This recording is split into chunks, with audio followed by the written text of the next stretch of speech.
Waheguru Ji Ka Khalsa, Waheguru Ji Ki Fateh. In this paper, I'm going to be addressing the worship soundscape at Harmandir Sahib in Amritsar, considering it as a performance of heterophony.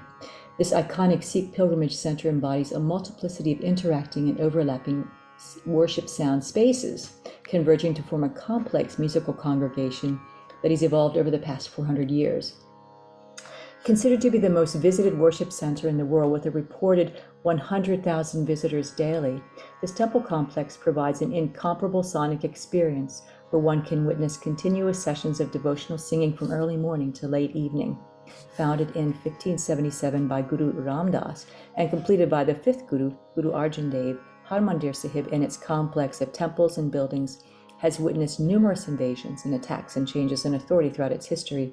These political and economic conditions and changes have led to the formation of different acoustic environments, sound spaces within Darbar Sahib complex, producing what Allen, scholar in power and space, refers to as ambient power, the elicitation of specific attitudes and behaviors in a population that interacts with the environment, which are caused by the same environment's own atmospheric conditions. Now, this paper, based on current research performed at Harmandir Sahib, employs ethnographic methods of participant observation and interviews to investigate several of these sound spaces. I consider three sound spaces that occur daily at Harmandir Sahib at the complex: the institutionalized public Orthodox service within the inner sanctum. These services are broadcasted throughout the complex.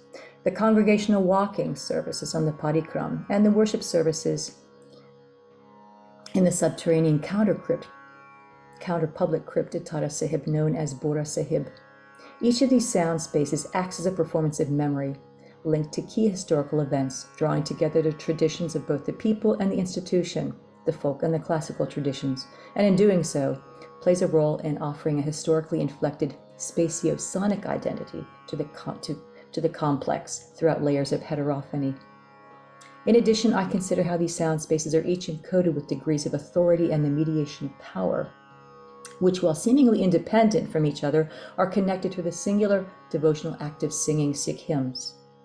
Guru Nanak composed a hymn in the Sikh morning liturgy, the Japji Sahib, which beautifully reflects the central theme of this paper, sonic unity in plurality. Ikdo jiba laka hoye, laka hove laka vis, laka gera akia, Ekanam Jagdis. If I had 100,000 tongues, and these were multiplied 20 times more, with each I would repeat hundreds and thousands of times the name of the one Lord. Recited daily by devout Sikhs, this hymn itself speaks of the multiplicity of tongues and voices in this worship soundscape. Now, this paper examines soundscapes from the lens of ethnomusicology, which emphasizes the significance of sound in understanding ecological and cultural contexts. Anthropologist Stephen Feld coined the term acoustomatology in 1992 to illustrate the world of sound as understood relationally, situated within a specific time and place, a sonic way of knowing and being in the world. Sound is thus materially situated, interacting with its environment and emanating from the landscape. In urban settings such as pertains to our current study, it's the combination of man-made sounds which creates a sonic soundscape or sonic topography that manifests itself in the environmental qualities of place. Furthermore, these soundscapes are inherently political and infer a hierarchization of sound environments where sound can be categorized as high or low fidelity. As Keingaser writes on the politics of sound, he asserts that political and economic conditions articulate the quality and the character of the sonic environment.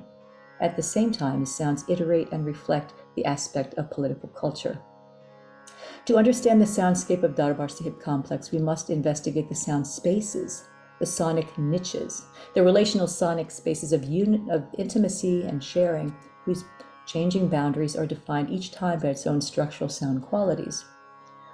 Sound spaces thus refer to the spaces within the soundscape, where participants may attach extra sonic meanings and dimensions. It is into these sonic niches that we now embark. We turn ourselves first to look at the inner sanctum of Harmandir Sahib, the focus of a complex of a series of buildings that form the heart of Sikhism in Amritsar.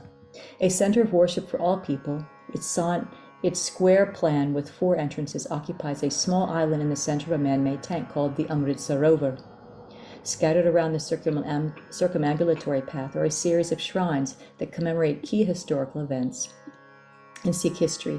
If we examine this from a perspective of sacred geography, it is observable that this Sikh temple architecture features a clear hierarchy of sound spaces, from center to periphery, which retract, overlap, or extend into invisible, inaudible locations such as Tara Sahib.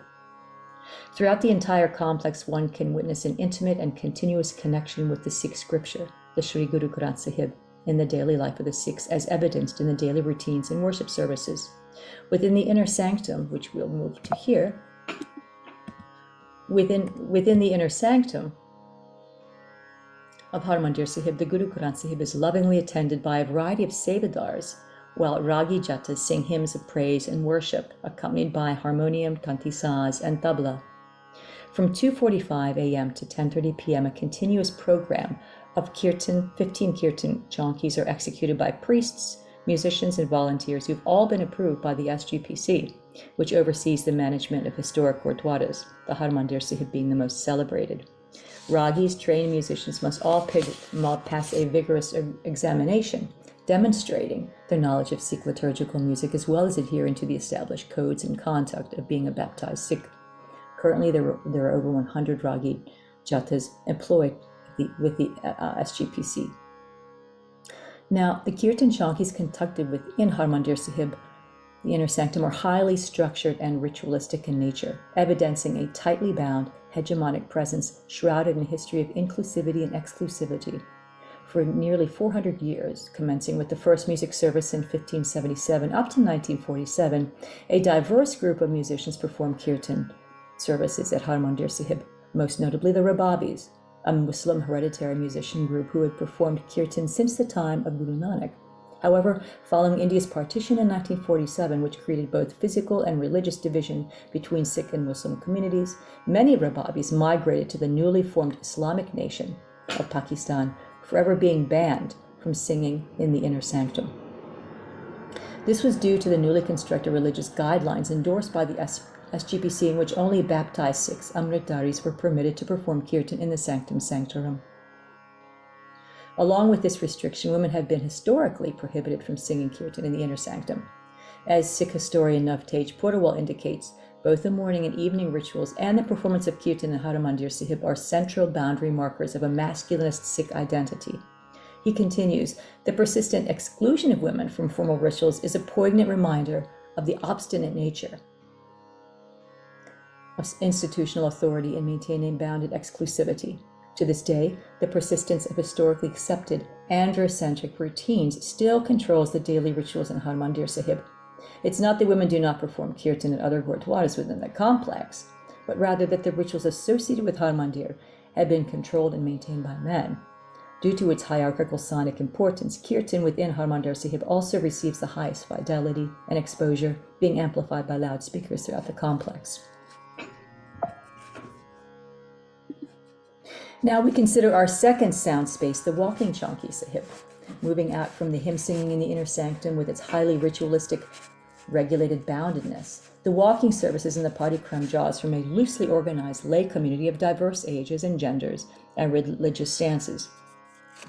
Since this is a purely voluntarily, with no monetary compensation, there is minimal governance of the service organization by the SGPC. Anyone can join the walking procession, anyone can participate in singing, with the exception of following the regulations regarding carrying the famed sword of Baba Buddha. Now, the importance of walking processions in Sikh tradition dates back to the imprisonment of the sixth Guru, Guru Hargobind, at Gwalior Fort by Mughal Emperor Jahangir in 1612. Baba Buddha, a close confidant, directed a walking service of hymn singing around the fort as a non-violent form of protest during his imprisonment, requesting the Guru be released and return to his beloved community. This became a popularized performance form of congregational singing amongst the Sikh community, with Nagar Kirtans, Prabhat Feris, Parikram Jhankis, all of these commemorating key historical events within Sikh history.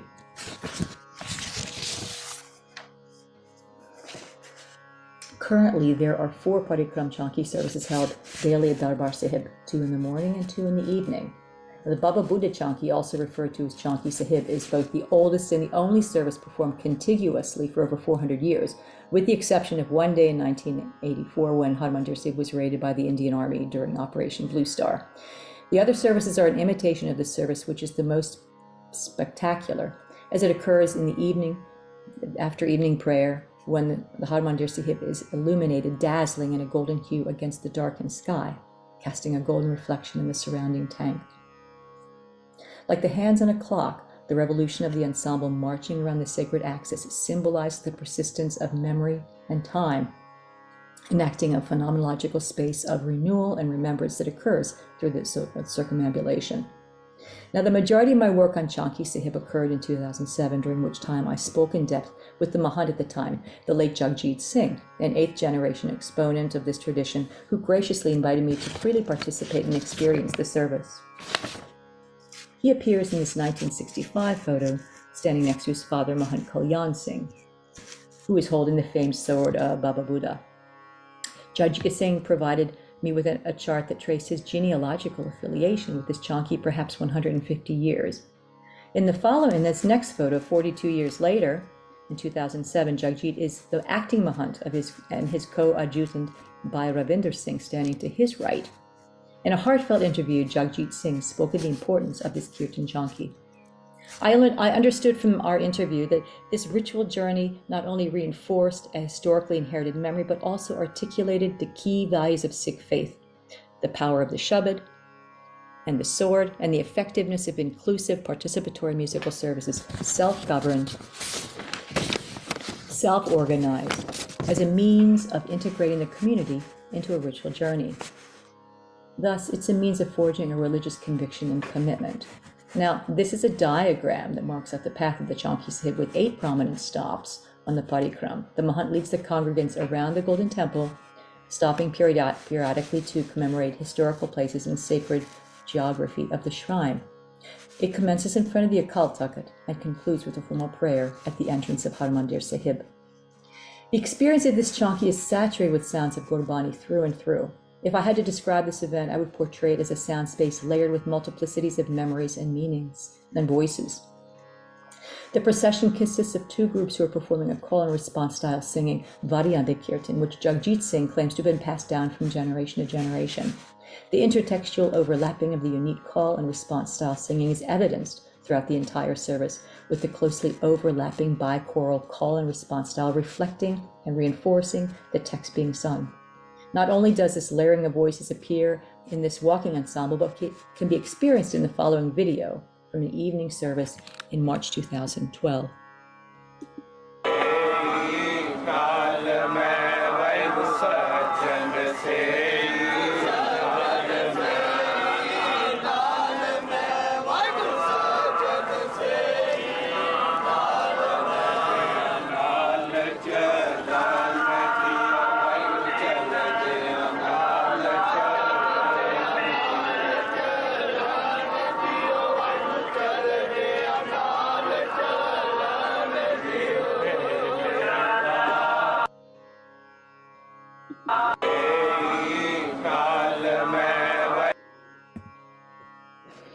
In this video clip, the congregation has just passed Baba Deep Singh's shrine, and the group is singing the refrain for the first hymn, Sajana Se Naal Mein.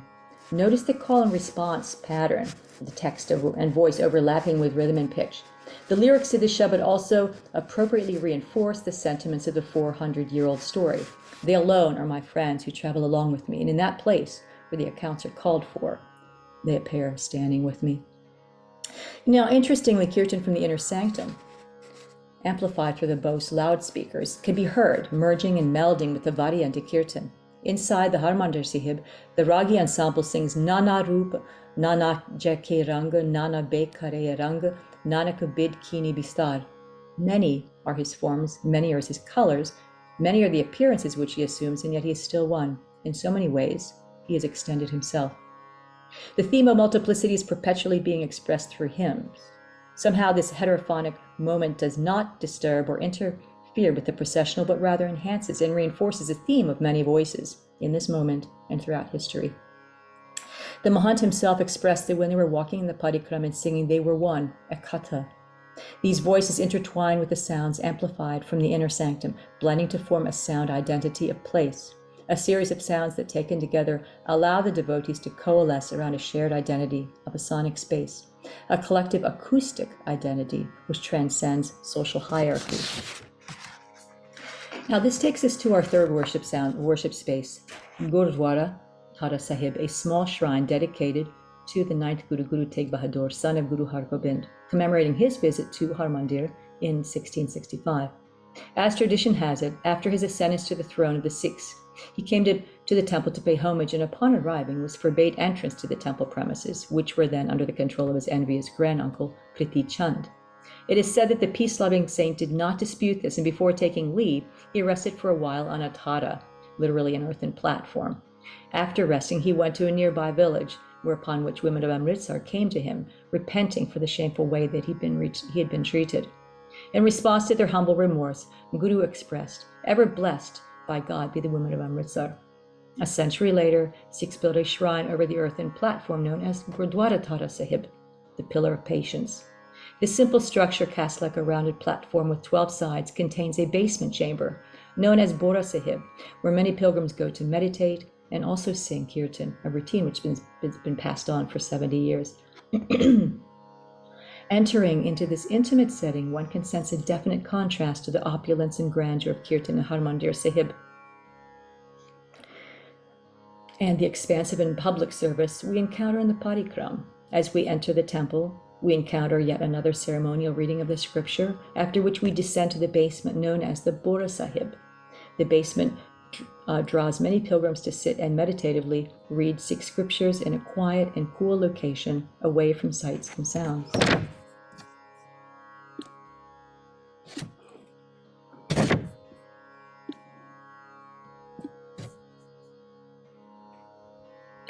In this setting, congregational kirtans perform daily from 7 a.m. to 8:15. Many services which are lay-led by women. I had the opportunity to attend several kirtan services here as both a participant and observer, and found this intimate setting both refreshing and meaningful.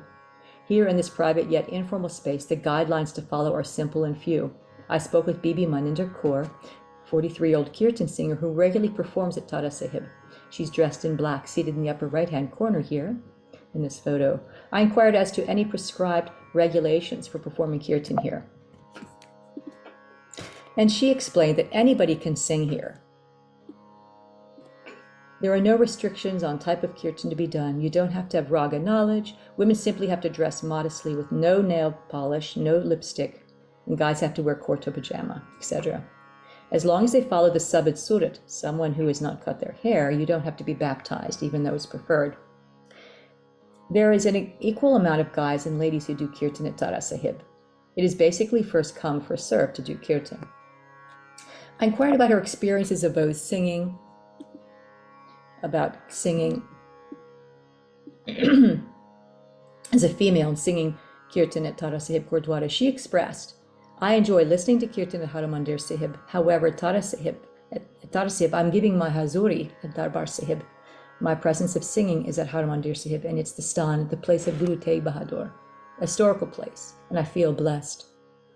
So I can listen to kirtan in Harmandir Sahib, but if I want to sing, Tara Sahib is my go-to place." I further inquired about a connection with Guru Tegh Bahadur when she was there. I asked, "Do you feel the presence of Guru Tegh Bahadur when you were doing kirtan?" And she responded, "Regardless whether anybody is there or not to listen, there's a presence. The reason to sing kirtan there is that Guru Tegh Bahadur is there with them, and there is a sort of peaceful aura that calls them back to do kirtan again and again. They need to do it for their own soul." I pondered her words, recalling Guru Tegh Bahadur's remark about blessing the women around himself. Now, Maninder Kaur herself has been offering kirtan here for 30 years, and she's part of a group kirtan collective called the Guru Tegh Bahadur Kirtan Sabha for 10 years. She learned kirtan from her mother and passed this tradition on to her daughter Kirtan Kaur, who is featured in the video clips singing and playing harmonium, accompanied by several others on tabla and dilruba. The singing style is melodious and rhythmically appealing, encouraging others to participate in a call and response technique common in congregational singing. In this unobtrusive environment, congregants can worship in a relaxed and natural, intimate setting. And here's a brief video clip of her daughter.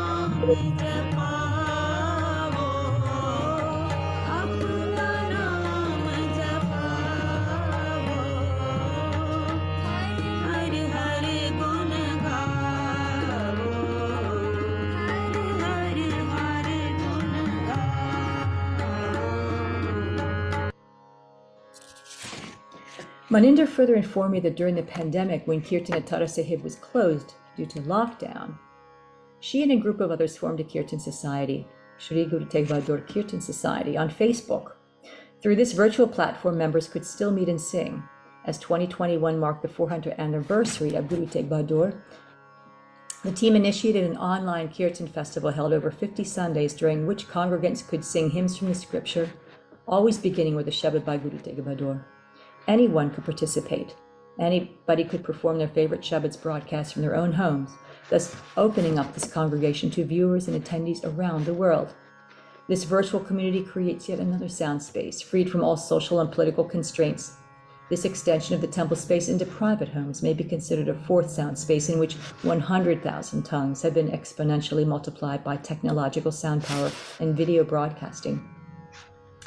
In conclusion, I would like to mention that these selected sound spaces reflect a process of democratization and pluralization found in Sikh hymn singing. Kirtan in the inner sanctum, shrouded with pomp and circumstance, is the magnetic core around which swells a multiplicity of sound layers. Each of these sound layers are performances of history reenacted daily in both physical and sonic ways. While the walking services commemorate Guru Hargobind's imprisonment and the power of nonviolent protest through collective voices, the sonic experience in the subterranean Bora Sahib reflects the invisibility of female Kirtan singers and their exclusion from singing in Harmandir Sahib, mirroring the ninth Guru's ban from entering the sacred shrine.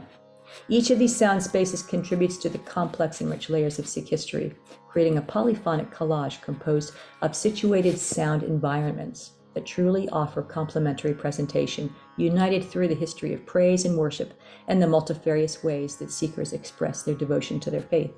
And I will conclude with a brief video clip of Bibi Maninder Kaur singing a beautiful Shabad during the online celebration of Guru Tegh Bahadur's 400th anniversary.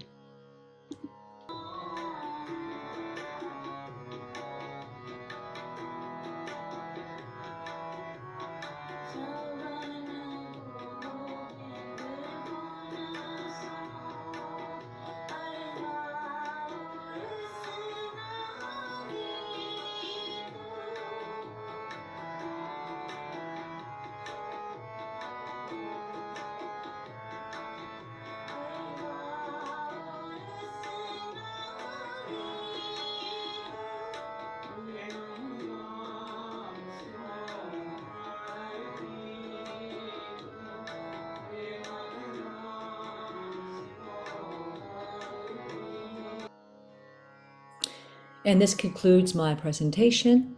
And thank you very much for being a wonderful listening audience. And I certainly look forward to any comments or questions you may have. Waheguru Ji Ka Khalsa, Waheguru Ji Ki Fateh.